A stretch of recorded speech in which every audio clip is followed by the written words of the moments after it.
Olá, igreja! Sejam todos muito bem-vindos a mais uma classe bíblica da Comunidade Batista Oceânica.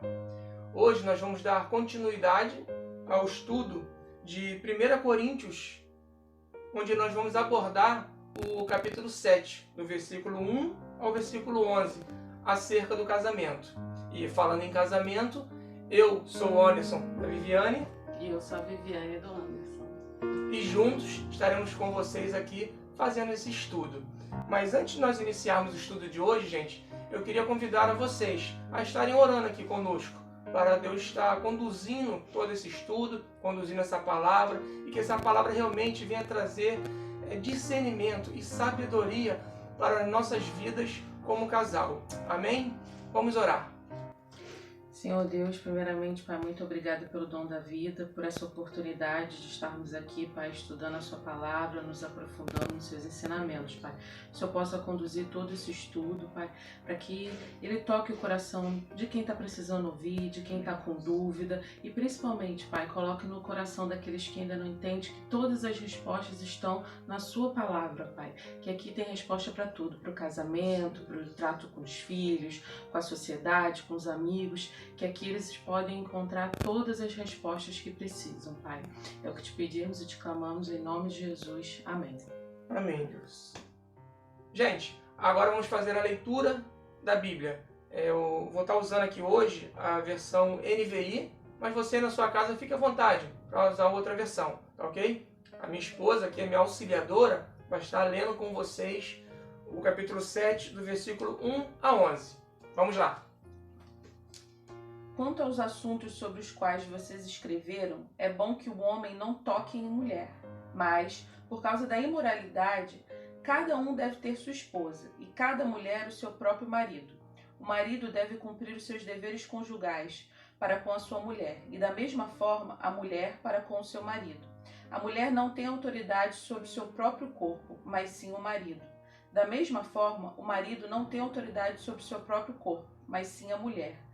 Não se recusem um ao outro, exceto por mútuo consentimento e durante certo tempo, para se dedicarem à oração. Depois, unam-se de novo, para que Satanás não os tente, por não terem domínio próprio. Digo isso como concessão, e não como mandamento.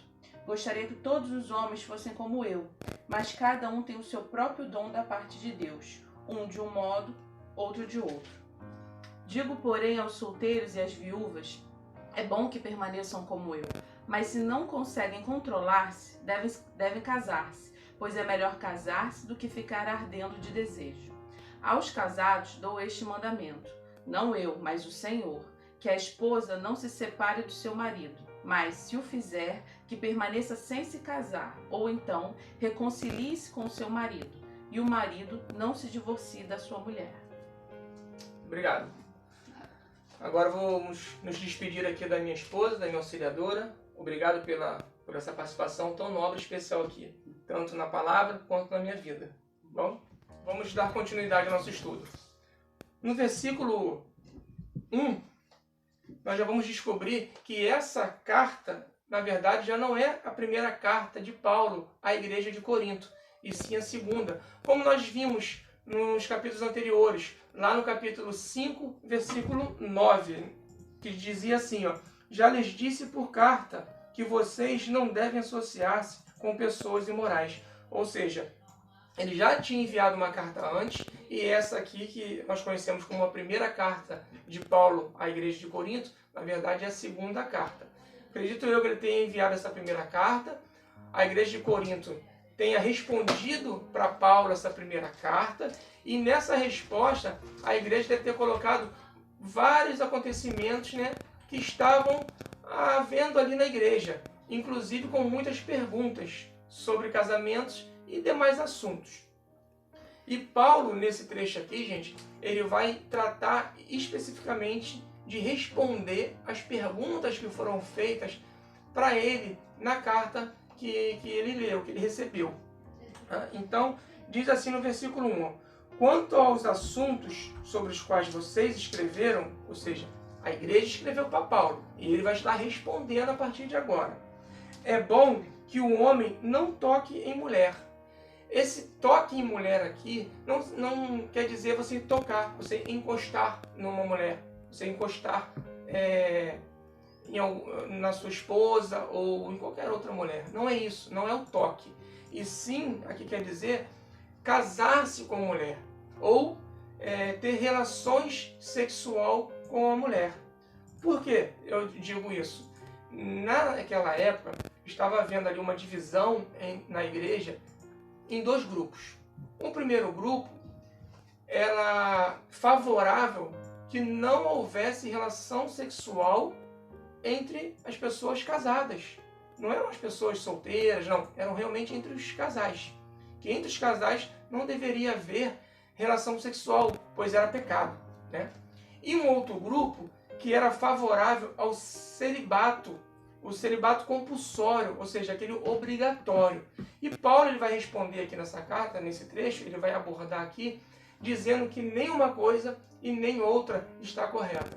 Como tudo na vida, né, gente, nós devemos sempre buscar um equilíbrio. E Paulo vai estar explicando aqui nesse trecho que nem o celibato compulsório e nem a falta de relação sexual entre os casados está certo. Nenhuma coisa nem outra. Okay? Na segunda parte, no versículo 2, ele vai dizer assim agora: mas por causa da imoralidade, cada um deve ter a sua esposa e cada mulher o seu próprio marido. Aqui, ele já está respondendo duas situações, gente. A primeira, devido à imoralidade. A imoralidade que já era um hábito, um costume muito grande na igreja de Corinto. Nós vimos nos estudos anteriores como aquele local, como aquela igreja, ela praticava imoralidade sexual, até mesmo devido aos deuses que tinha naquela época e que eles serviam. Então, para que o esposo, o seu marido, não buscasse prostitutas cultuais na rua, né, deveria ter relação sexual com a sua esposa em casa. E também sobre homossexualismo, sobre a homossexualidade.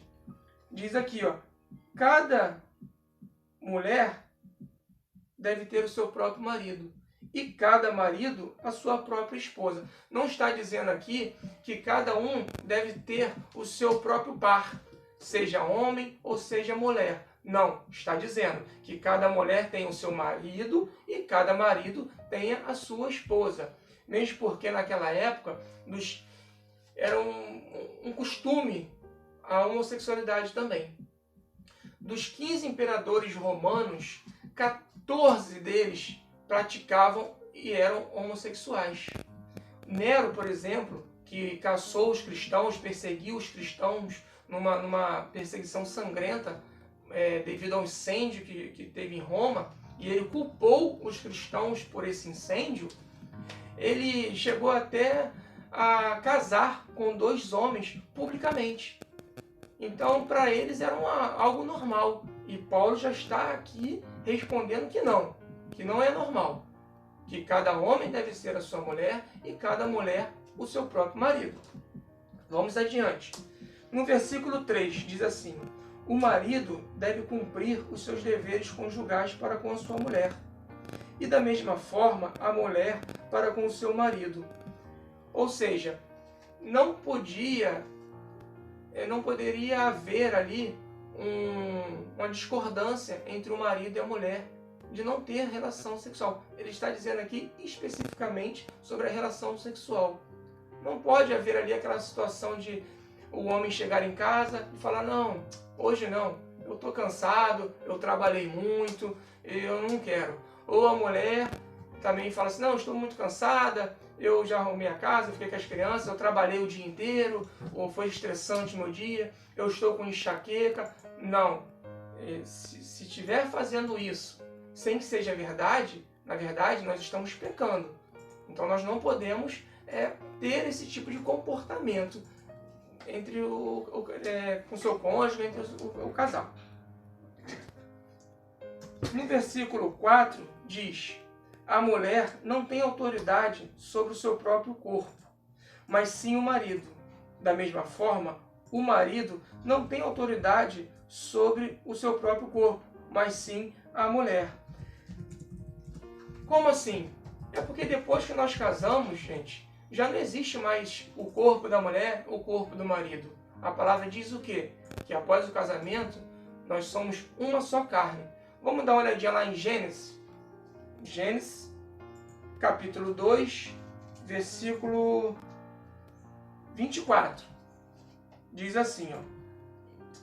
Por essa razão, o homem deixará pai e mãe e se unirá à sua mulher, e eles se tornarão uma só carne. Ou seja, a mulher não é mais dona do corpo dela, e nem o marido do seu próprio corpo, porque existe só um corpo, e tudo que for feito em relação ao casal tem que ser decidido em conjunto, sendo uma decisão mútua entre os dois. Ok? Versículo 5.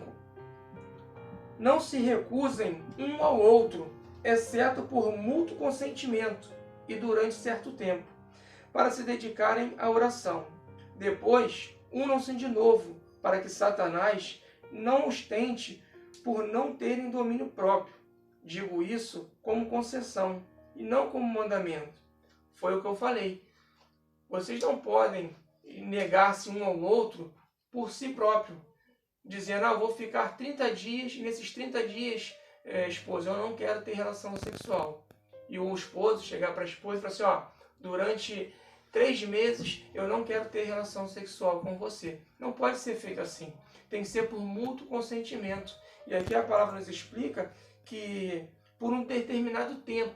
E esse tempo aqui não é o tempo de Cronos, né? Esse tempo que aparece no relógio. E sim o tempo Kairos, ou seja, por um motivo específico, um tempo específico por determinada coisa. No caso da mulher, da esposa, pode ser um tempo ali de resguardo, após ela ter dado a luz ao neném. Então ela tem um tempo ali que ela precisa desse tempo de resguardo.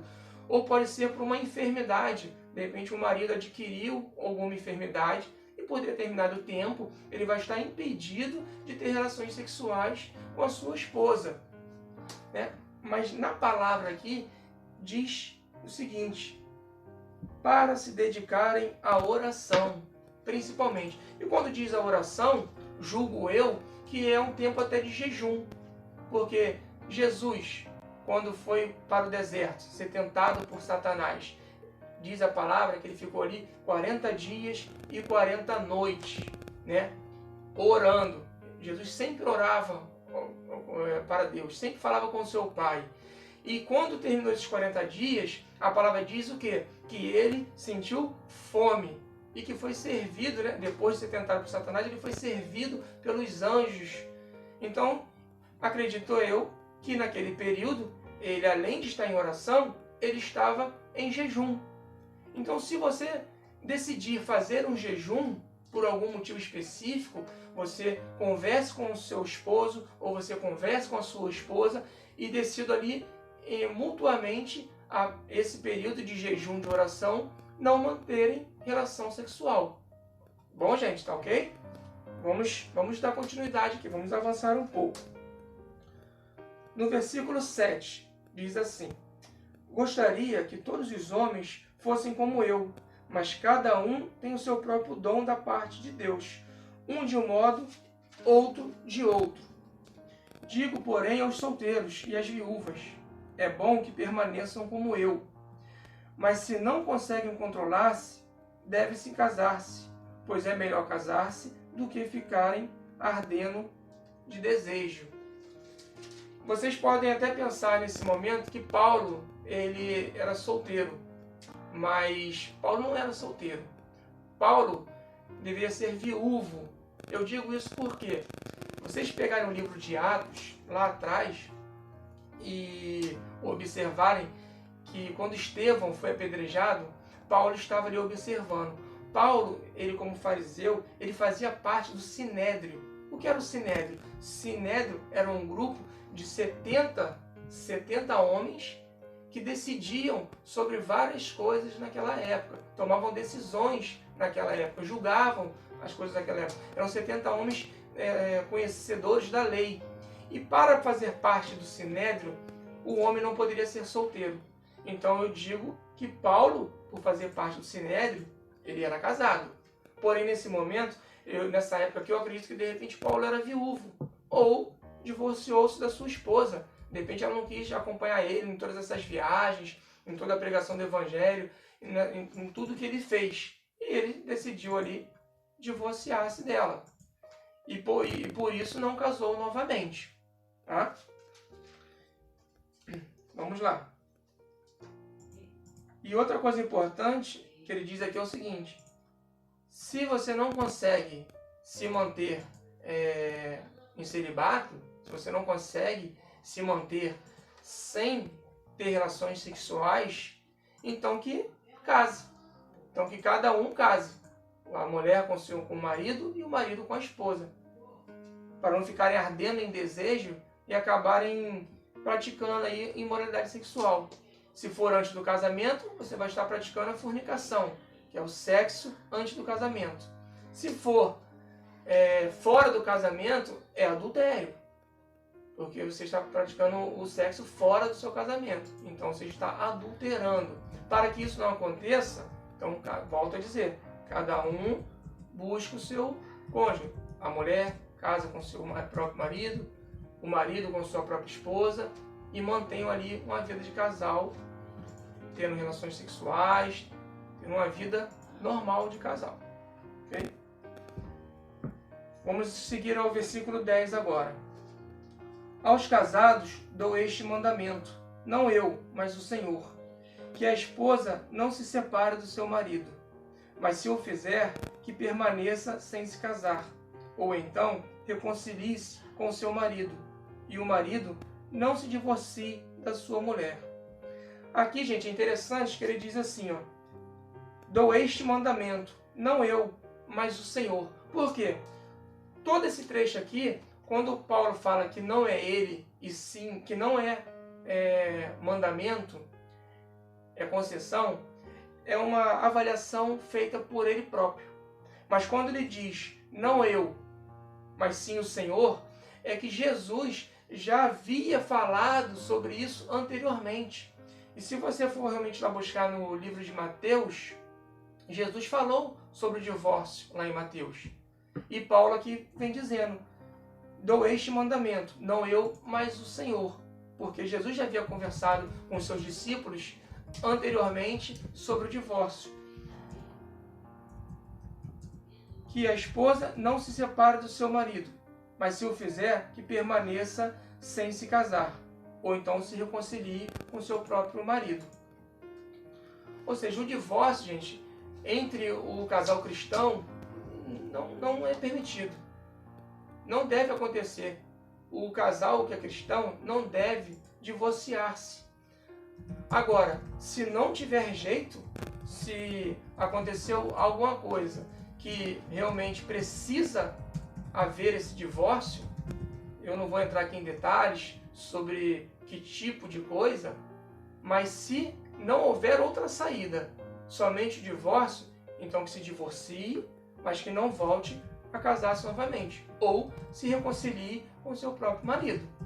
Porque Jesus, ele até fala o seguinte, que ele permite, quando ele fala sobre o divórcio, ele fala que permite o divórcio em caso de adultério.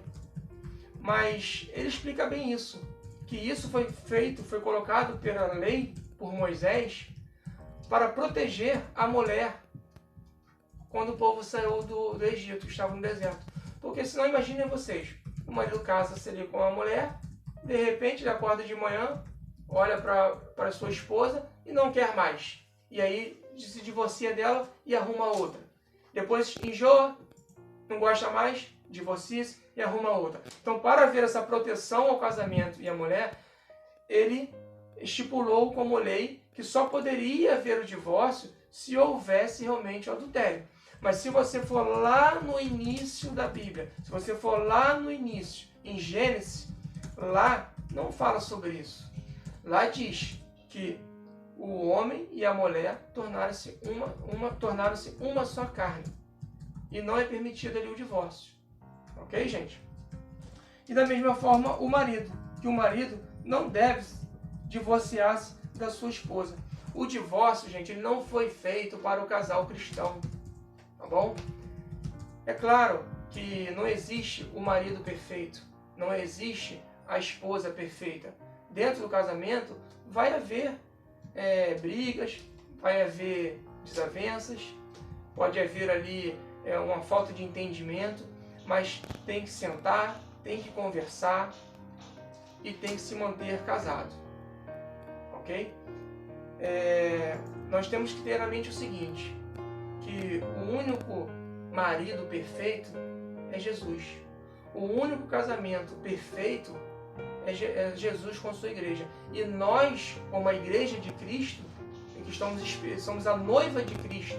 Nós, como igreja, somos a noiva de Cristo. Estamos esperando a volta do Senhor Jesus. O noivo vai vir buscar a sua noiva. Aí sim, nesse caso, é o marido perfeito. Fora disso, gente, não existe o marido ou a esposa perfeita. Sempre vai haver ali alguma coisa para estar sendo resolvida. Mas que vocês tenham sabedoria, que vocês busquem a palavra de Deus, que vocês busquem o conhecimento da palavra, para através da palavra tratarem também dos assuntos matrimoniais. Eu espero, gente, que vocês tenham gostado do estudo de hoje. Eu espero que esse estudo venha trazer sabedoria, venha trazer discernimento para a vida matrimonial de cada um de vocês. Tá bom? Deus nos abençoe e até a próxima aula, gente. Obrigado!